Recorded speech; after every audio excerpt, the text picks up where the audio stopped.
What's up, everybody? Welcome to Sleep Atomic, and we're reviewing The Mandalorian. Uh, Season 2, Episode 2, Chapter 10, The Passenger.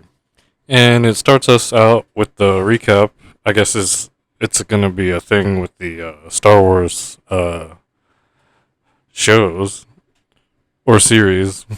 And we pretty much just get the fact that our little green guy hasn't got any focus since, like, Chapter 6.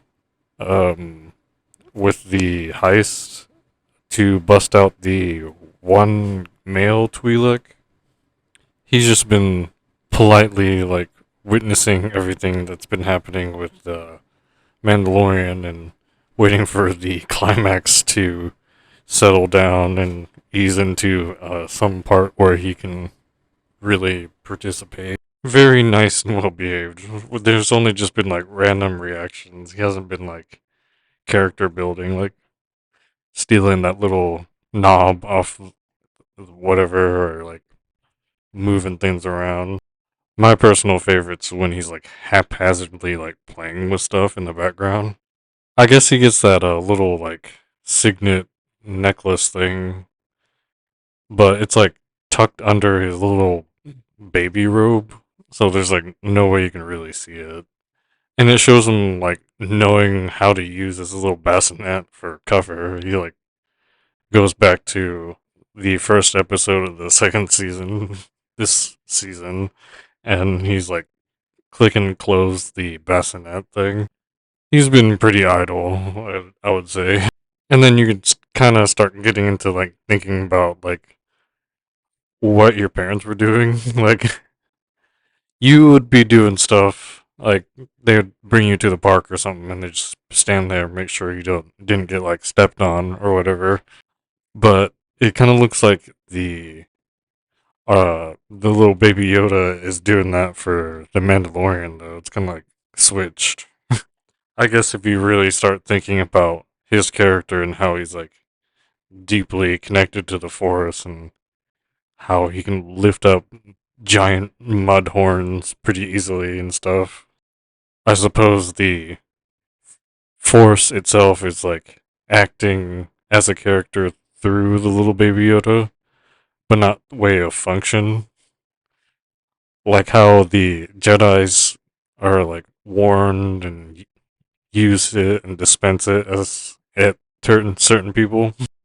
In this, there's no real need because there's like a person fully capable and not depending on the Force, but the Force gets to be a passenger, as the title suggests, for someone, and just politely gets to see and interact with things that it wouldn't have to have any bearing on anyone else of his, like, Yoda would have to use the Force like almost always just to make sure the Jedi are safe. Yeah, there's like the Force vision of like, oh yeah, Darth Maul is gonna come and attack Obi-Wan and Qui-Gon, but then the Force exists elsewhere too, outside of that vision. I mean, since it could do that, when you're engaged with the Force and the Force is doing that with the visions and doing everything else, it can be idle, but it's everywhere. So not everything will play a part with the actual vision it's perceived. It's like what's happening on Naboo? Like where are all the citizens? I know they like are there at the end for the parade and all this as a wealthy force and of presence and location. It could just kind of like look and see what's happening that wouldn't have any bearing on the fight between Qui-Gon, Obi-Wan, and Darth Maul.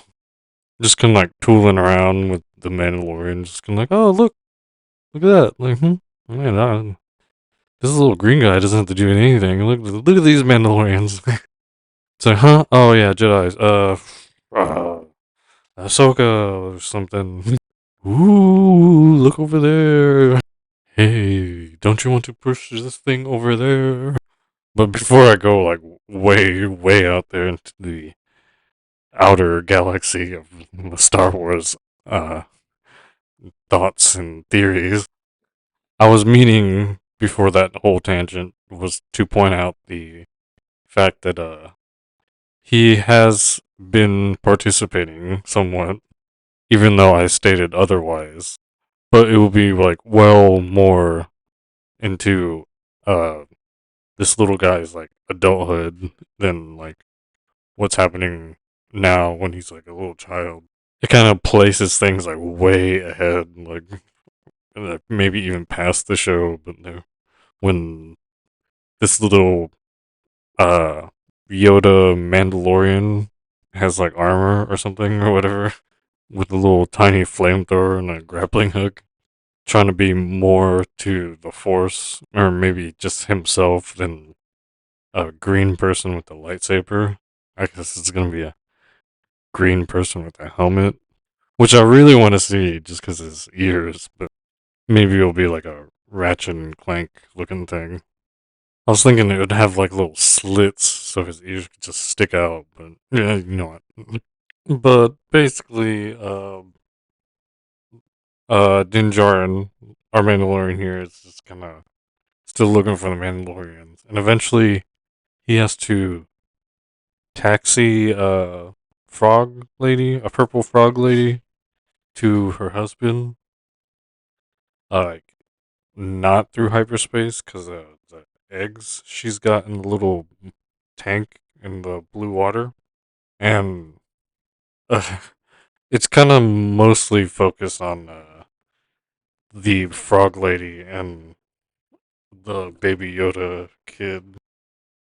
At first, it looks like he's like enamored at the uh, spark of life and all that process and that philosophy.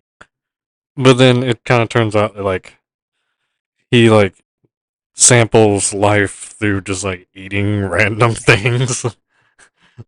Like that's like all he's really doing, like and being like a minor hindrance because eventually he goes and like sneaks to the little tank that's just like below the deck of the cockpit of the Razor Crest, and he like eats one, and then through the episode he eats like three or four more little frog eggs floating in a little backpack tank.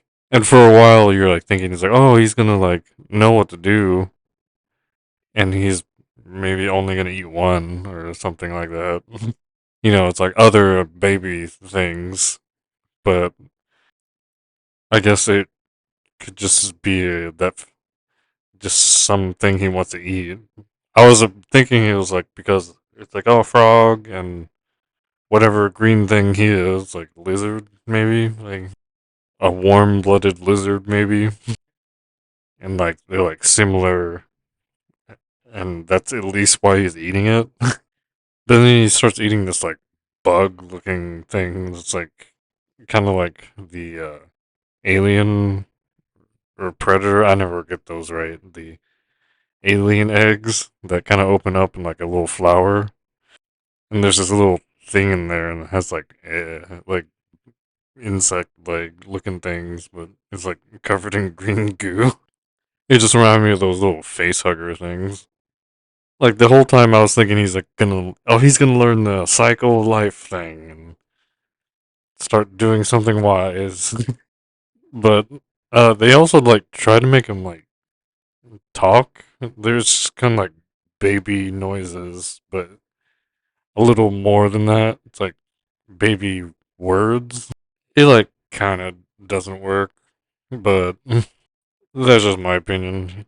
Like they crash, and the purple frog lady like walks off, and he's like, Din Djarin's like fixing the ship because it's pretty bad. There's like a hole in the hull, and then our little green guy is just like trying to get his attention, and it's like he's like trying to talk, and uh, our Mandalorian just gonna like, oh well, I'm busy. I'm trying to fix the ship, and then kind of looks like he's just gonna run off. So he like chases after him. It's like, but the whole time he's like trying to make like squeaking, talking noises. But I don't know. Maybe he's gonna find the right thing he's eating and it's just gonna make him smart like immediately and just talk. I'm wondering how that's just gonna happen. I don't know if there's gonna be a time skip and he's just gonna be like, "Oh, Dad," or "The Creed, this is the way," or even if he's gonna talk like Yoda, like the way this is, right?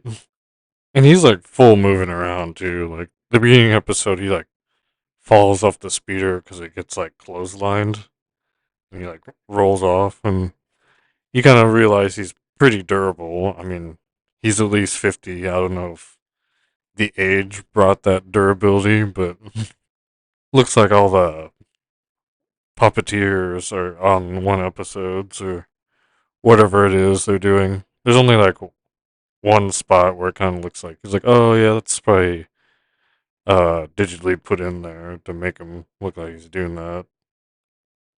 The frog lady looks minorly simple, like comparatively. It just has the eyes and a little bit of mouth movement. I would imagine that's a little difficult with it being on a person, but I guess you could technically have just just the hands and the head and the feet with being like covered instead of it being like a big uh like surrounding little suit. It looks like a little bag lady size, like if her tank of eggs, frog eggs, like was rolled on a little like wheels, like it would pretty much look like that. She doesn't have anything covering her head, no scarf or anything, or glasses. She's got like young bag lady like vibes. She's already making a trek somewhere, and she's just needing to be in a group of like bag ladies. And she has her own little language that the Mandalorian doesn't know, but Pele, the Tatooine hanger uh, lady, knows it. She makes like a pretty straightforward attempt to speak it. I don't know. It just kind of looks like she wanted to do that because later it's like like kind of like wailing, crick, like croaking noises. But later, like the the purple frog like rigs up the mantis looking droid from the recap and chapter 6 and starts talking through the head that's just kind of like sitting in the cargo bay of the mantis.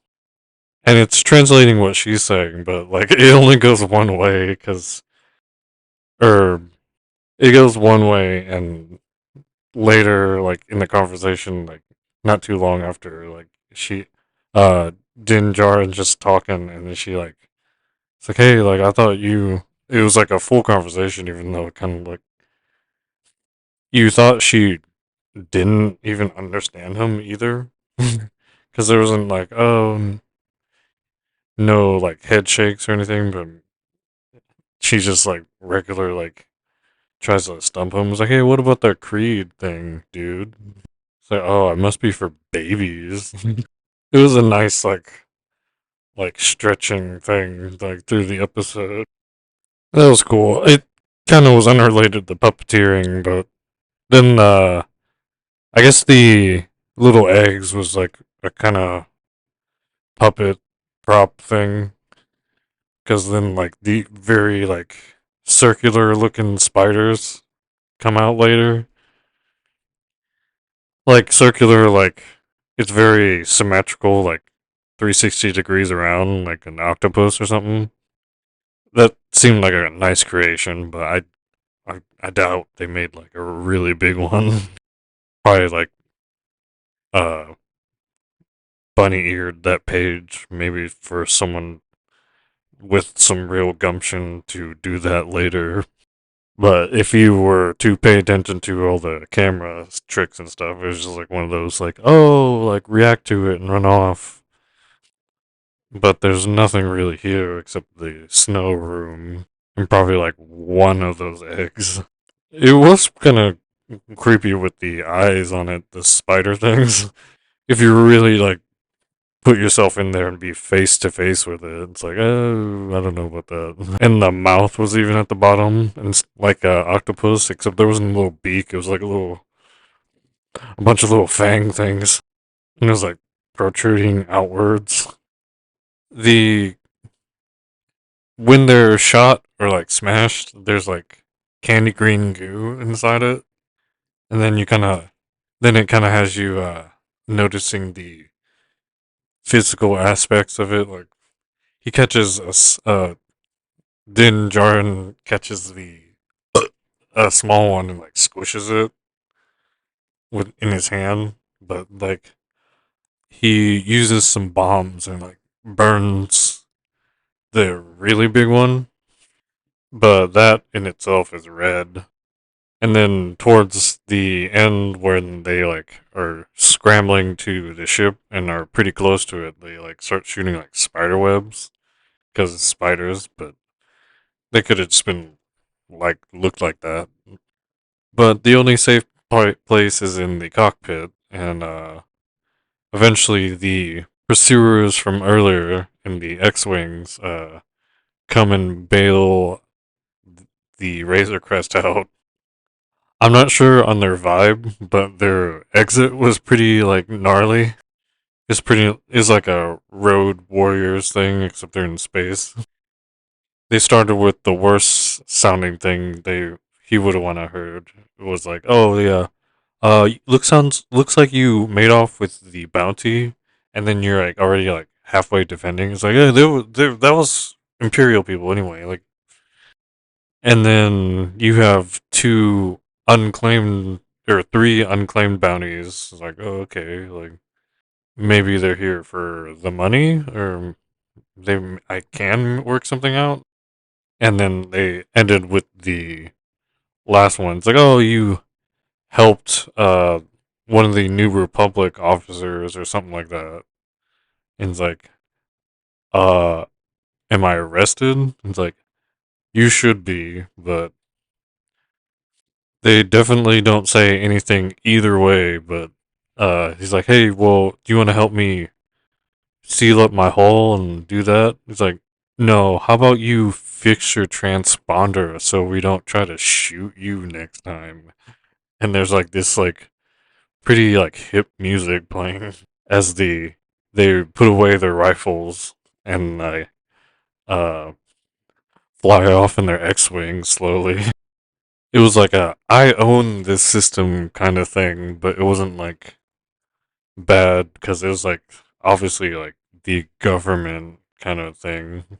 How like pretty much how they can't ever do like the westerns would do. Like, oh, I own this town, like dude, like I'm the sheriff. But it was more like modern to spacey because the ships and the lack of horses and desert. So resigning to the fact that they just have to like huddle together inside the cockpit and just leave the holes and dead spiders inside the Razor Crest, which I don't know if it's just hard to fly because it's damaged, but he like he nails the side of like the canyon like and on his way out. Like they're not being gracious to it like the episode. And then they're just like I doubt they had the option to go hyperspace, but they like sublight away into the distance and the episode's over. I like how they give the victory moment to the X-wing officers or pilots. Our Mandalorian's always making progress, but he's never like full on like in a victory or in a winning moment for too long. after his great defeat of the Great Dragon, he gets clotheslined and he loses his speeder. But at least later he gets to eat the Great Dragon chunk of meat, like with Pele at the hangar. And they're just like spit roasting it with the one of the starship engines. I guess it's not overkill seeing how big that like cube of meat is. It's like big as like a large Amazon box. I only mention because he's like, hey, like medium rare. Like I'm not a Rodan, like you animal. But that was the episode. There's a lot of fun things to point out and ponder about. And chapter 11 is called The Heiress. And by now, it's almost like trained you kind of to expect anything, unless this is like your literal first show you've seen, but it's probably like a rarity. It's trained you to kind of like expect the feel of the next episode, maybe not what happens, just by the word alone that like accompanies the episode. I know I'm saying this now and it'll be like ahead of time, but even it's the effect it works right as you like read it and press play. So I don't know, probably something royal or official feeling into Mandalorian's normal or Din's normal, which is a little hectic but pragmatic enough to know you got the situation handled eventually. And then if there's any new people or something different, they kind of like channel that, even if it's the antagonist.